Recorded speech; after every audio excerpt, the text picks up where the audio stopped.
during the Middle East statement earlier today, the Foreign Secretary evaded providing a coherent response. What happens when a top Labour figure gets caught red-handed inventing rules that don't even exist? Why the Foreign Secretary is misleading the House by quoting made-up references to the Ministerial Code. Then bolts from Parliament when pressed for answers. There is no 213 of the Ministerial Code.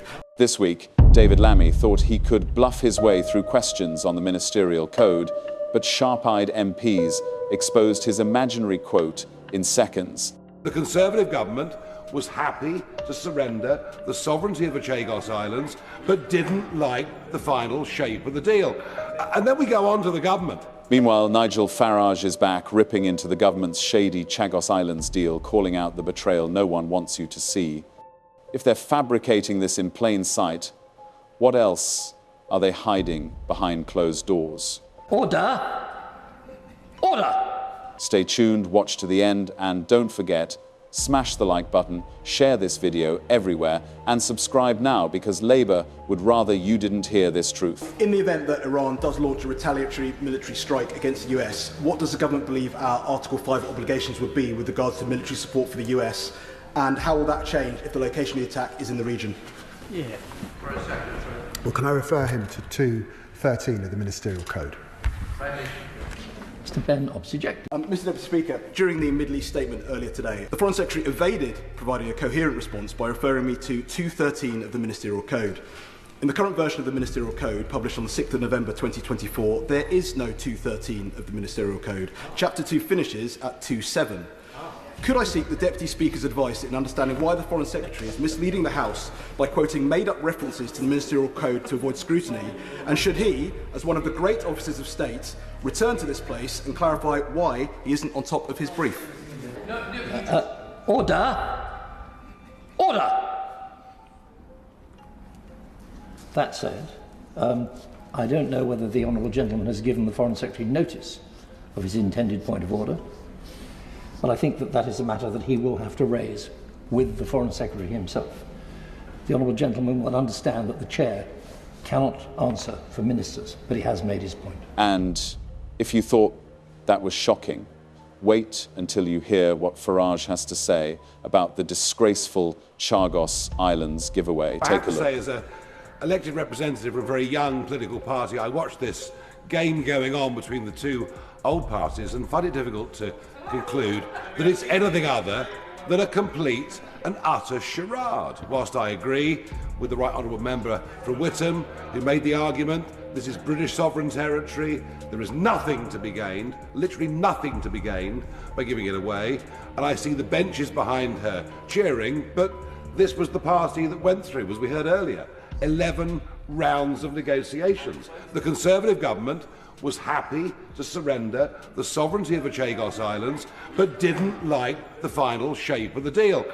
And then we go on to the government, who tell us this has to be done because of legal uncertainty. But of course, there is no legal uncertainty whatsoever. And you know, you can shake your heads if you want, but you know I'm right. The ICJ has no jurisdiction over this whatsoever. So why are we doing it?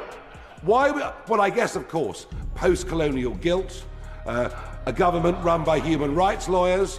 Beyond that, I really don't understand it. But you know something? I made a comment earlier about the cost.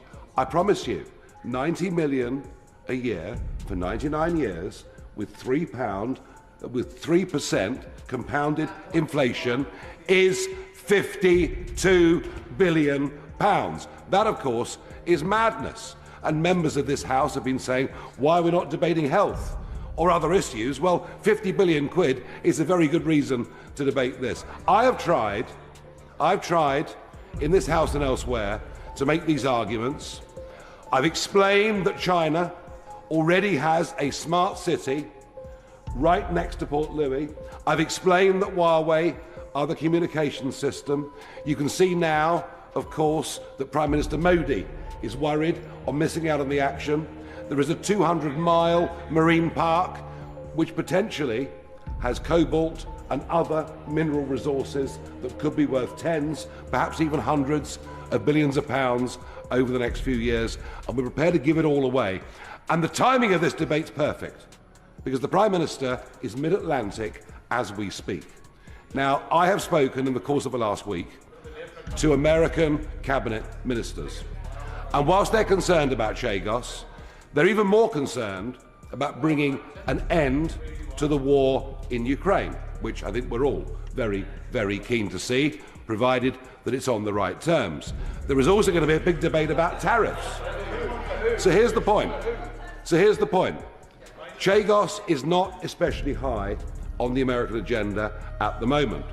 I would love to see the American administration veto this terrible deal. But I'm not even sure then that this government will move its position.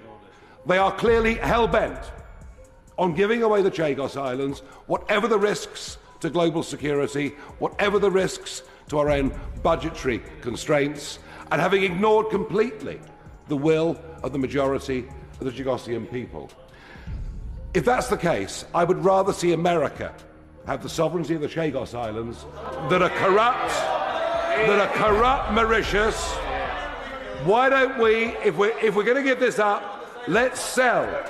Let's get a few billion quid for the Mauritius Islands, for the Chagos Islands.